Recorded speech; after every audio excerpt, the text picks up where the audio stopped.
السلام علیکم ورحمۃ اللہ وتعالی وبرکاتہ۔ مجھے امید ہے کہ آپ حضرات خیریت سے ہوں گے۔ آج ہم اس ویڈیو میں سورہ بقرہ کے بارے میں بات کرنے والے ہیں۔ سورہ بقرہ پڑھنے اور سننے کے 8 فائدے ہیں۔ آج سن کر جائیے۔ آپ جن بھائی بہن سے سورہ بقرہ پڑھنا نہیں آتے ہیں وہ صرف سن لے۔ جتنا ثواب پڑھنے والے کو ملتا ہے اتنا ہی ثواب سننے والے کو ملتا ہے۔ سورہ بقرہ قرآن پاک کی سب سے بڑی سورت ہے۔ اس میں کل 286 آیتیں ہیں اور یہ سورہ فاتحہ کے بعد قرآن میں دوسری سورہ ہے۔ اس سورہ سے ہمیں کئی فائدہ اور انعام ہیں جو اللہ تبارک و تعالی اس کے پڑھنے والے کو عطا کرتا ہے۔ جو شخص لمبے ٹائم تک کے لیے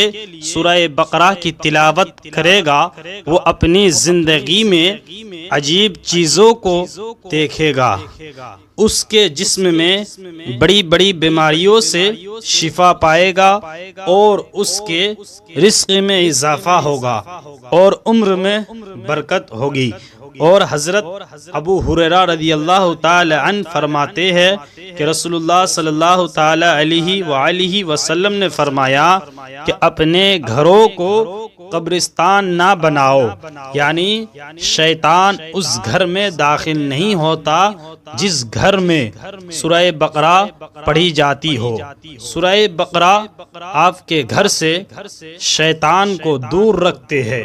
سورہ بقرہ پڑھنے سننے سے آپ کے تمام کام بن جائے گا۔ آپ ویڈیو میں آخر تک بنے رہے۔ اس سورہ کو آپ سن کر ضرور جائیے۔ اعوذ باللہ من الشیطان الرجیم، بسم اللہ الرحمن الرحیم، الف لام میم، ذالک الکتاب لا ریب فیہ، ھدی للمتقین الذین۔ اعوذ باللہ من الشیطان الرجیم، بسم اللہ الرحمن الرحیم، الف لام میم، ذالک الکتاب لا ریب فیہ، ھدی للمتقین الذین یؤمنون بالغیب ویقیمون الصلاة ومما رزقناہم ينفقون والذین یؤمنون بما انزل الیک وما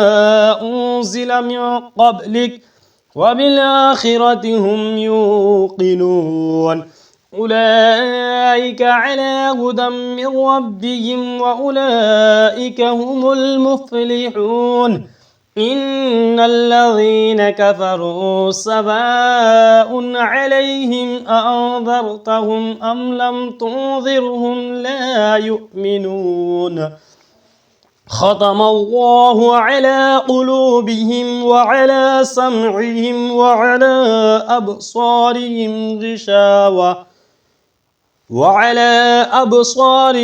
غشاوة ولهم عذاب عظیم۔ ومن الناس من يقول آمنا بالله وباليوم الآخر وما هم بمؤمنين يخادعون الله والذين آمنوا وما يخدعون إلا أنفسهم وما يشعرون في قلوبهم مرض فزادهم الله مرضا ولهم عذاب أليم بما كانوا يكذبون وإذا قيل لهم لا تفسدوا في الأرض قالوا إنما نحن مصلحون ألا إنهم هم المفسدون ولكن لا يشعرون وإذا قيل لهم آمنوا كما آمن الناس قالوا أنؤمن كما آمن السفهاء ألا إنهم هم السفهاء ولكن لا يعلمون وإذا لقوا الذين آمنوا قالوا آمنا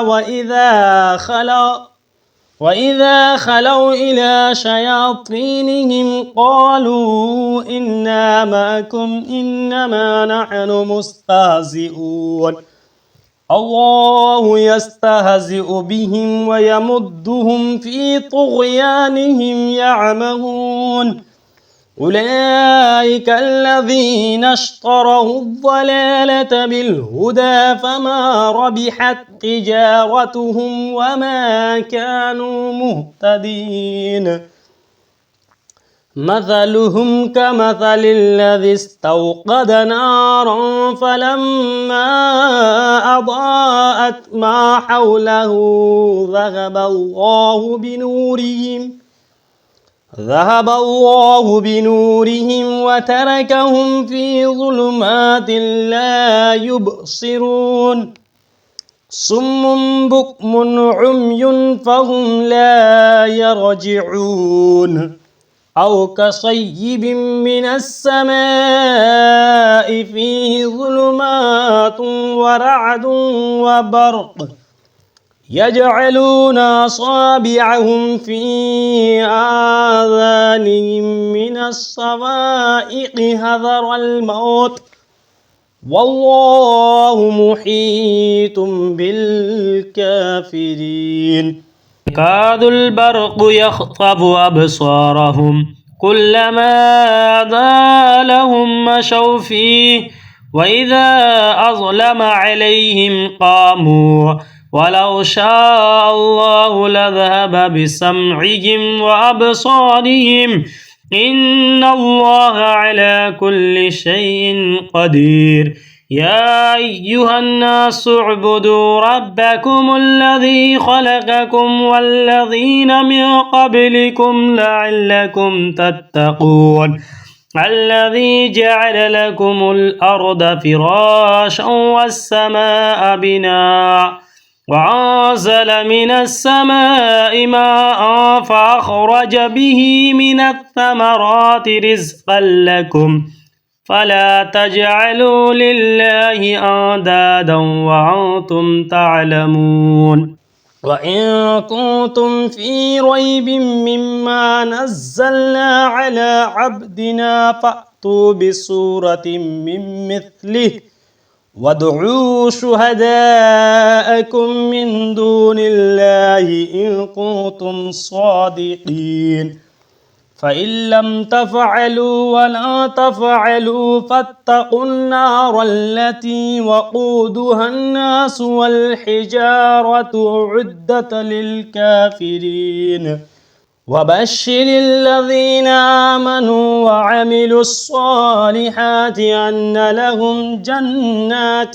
تجري من تحتها الأنهار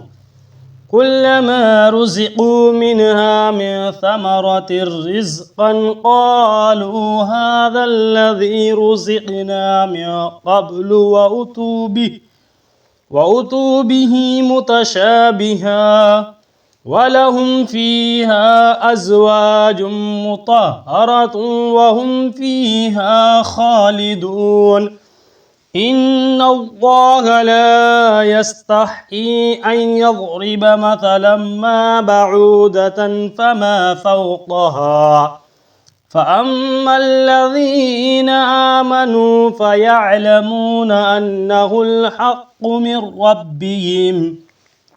وأما الذين كفروا فيقولون ماذا أراد الله بهذا مثلا يضل به كثيرا ويهدي به كثيرا وما يضل به إلا الفاسقين الذين ينقضون عهد الله من بعد ميثاقه ويقطعون ما أمر الله به أن يوصل ويفسدون في الأرض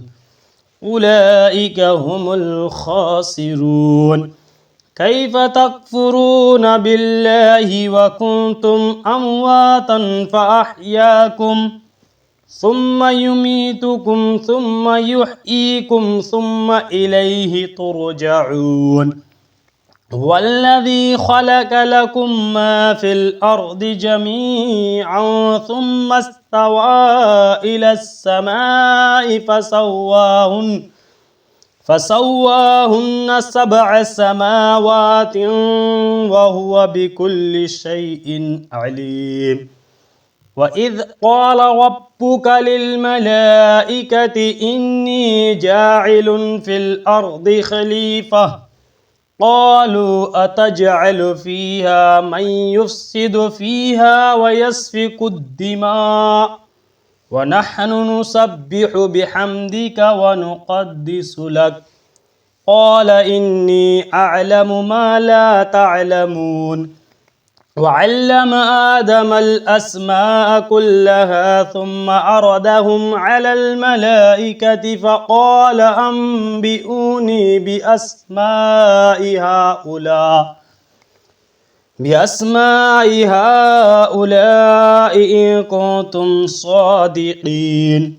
قالوا سبحانك لا علم لنا إلا ما علمتنا إنك أنت العليم الحكيم قال يا آدم أنبئهم بأسمائهم فلما أنبأهم بأسمائهم قال ألم أقل لكم إني أعلم غيب السماوات والأرض وأعلم ما تبدون وما كنتم تكتمون وإذ قلنا للملائكة اسجدوا لآدم فسجدوا إلا إبليس أبى واستكبر وكان من الكافرين وقلنا يا آدم اسكن أنت وزوجك الجنة وكلا منها رغدا حيث شئتما ولا تقربا هذه الشجرة فتكونا من الظالمين فأزلهم الشيطان عنها فأخرجهما مما كانا فيه وقلنا اهبطوا بعضكم لبعض عدو ولكم في الأرض مستقر ومتاع إلى حين فتلقى آدم من ربه كلمات فتاب عليه إنه هو التواب الرحيم قلنا اهبطوا منها جميعا فإما يأتينكم مني هدى فمن تبع هداي فلا خوف عليهم ولا هم يحزنون والذين كفروا وكذبوا بآياتنا أولئك أصحاب النار هم فيها خالدون يا بني إسرائيل اذكروا نعمتي التي أنعمت عليكم وأوفوا بعهدي أوف بعهدكم وإياي فارهبون وآمنوا بما أنزلت مصدقا لما معكم ولا تكونوا أول كافر به ولا تشتروا بآياتي ثمنا قليلا وإياي فاتقون ولا تلبسوا الحق بالباطل وتكتموا الحق وأنتم تعلمون وأقيموا الصلاة وآتوا الزكاة واركعوا مع الراكعين أتأمرون الناس بالبر وتنسون أنفسكم وأنتم تتلون الكتاب أفلا تعقلون واستعينوا بالصبر والصلاة وإنها لكبيرة إلا على الخاشعين الذين يظنون أنهم ملاقو ربهم وأنهم إليه راجعون. يا بني إسرائيل اذكروا نعمتي التي أنعمت عليكم وأني فضلتكم على العالمين. واتقوا يوما لا تجزي نفس عن نفس شيئا ولا يقبل منها شفاعة ولا يؤخذ منها عدل ولا هم ينصرون. وإذ نجيناكم من آل فرعون يسومونكم سوء العذاب يذبحون أبناءكم ويستحيون نساءكم وفي ذلكم بلاء من ربكم عظيم. وإذ فرقنا بكم البحر فأنجيناكم وأغرقنا آل فرعون وأنتم تنظرون. وإذ واعدنا موسى 40 ليلة ثم اتخذتم العجل من بعده وأنتم ظالمون. ثم عفونا عنكم من بعد ذلك لعلكم تشكرون. وإذ آتينا موسى الكتاب والفرقان لعلكم تهتدون. وإذ قال موسى لقومه يا قوم إنكم ظلمتم أنفسكم باتخاذكم العجل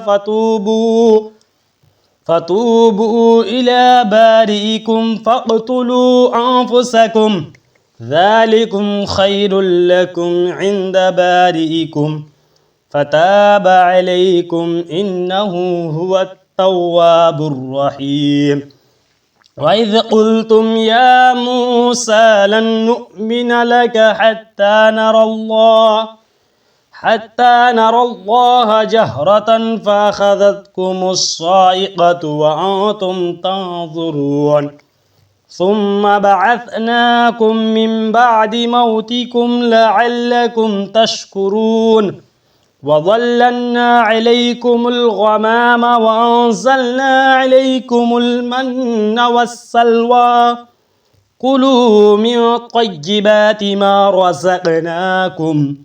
وما ظلمونا ولكن كانوا أنفسهم يظلمون. وإذ قلنا ادخلوا هذه القرية فكلوا منها حيث شئتم رغدا وادخلوا الباب سجدا وقولوا حطة نغفر لكم خطاياكم وسنزيد المحسنين. فبدل الذين ظلموا قولا غير الذي قيل لهم فأنزلنا على الذين ظلموا رجزا من السماء بما كانوا يفسقون. وإذ استسقى موسى لقومه فقلنا اضرب بحصاك الحجر فانفجرت منه 12 عينا قد علم كل أناس مشربهم كلوا واشربوا من رزق الله ولا تعثوا في الأرض مفسدين. وإذ قلتم يا موسى لن نصبر على طعام واحد فادع لنا ربك يخرج لنا مما تنبت الأرض من بقلها وقثائها وفومها وعدسها وبصلها قال تستبدلون الذي هو أدنى بالذي هو خير اهبطوا مصرا فإن لكم ما سألتم وضربت عليهم الذلة والمسكنة وباءوا بغضب من الله ذلك بأنهم كانوا يكفرون بآيات الله ويقتلون النبيين بغير الحق ذلك بما عصوا وكانوا يعتدون إن الذين آمنوا والذين هادوا والنصارى والصابئين من آمن بالله واليوم الآخر وعمل صالحا فلهم أجرهم عند ربهم ولا خوف عليهم ولا هم يحزنون وإذ أخذنا ميثاقكم ورفعنا فوقكم الطور خذوا ما آتيناكم بقوة واذكروا ما فيه لعلكم تتقون ثم توليتم من بعد ذلك فلولا فضل الله عليكم ورحمته لكنتم من الخاسرين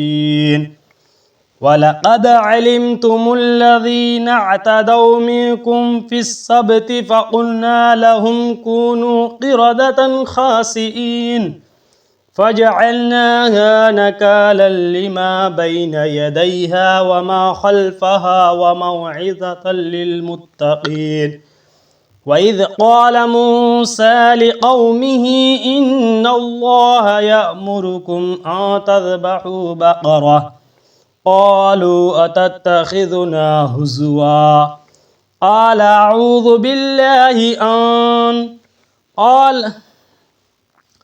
قال أعوذ بالله أن أكون من الجاهلين قالوا ادع لنا ربك يبين لنا ما هي قال إنه يقول إنها بقرة لا فارض ولا بكر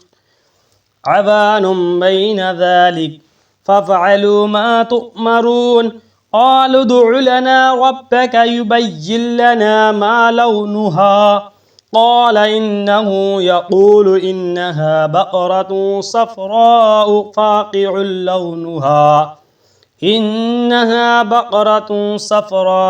فاقع لونها تسر الناظرين قالوا ادع لنا ربك يبين لنا ما هي إن البقرة شابه علينا وإنا إن شاء الله لمهتدون قال إنه يقول إنها بقرة لا ذلول تثير الأرض ولا تسقي الحرث مسلمة لا شية فيها قالوا الآن جئت بالحق فذبحوها وما كادوا يفعلون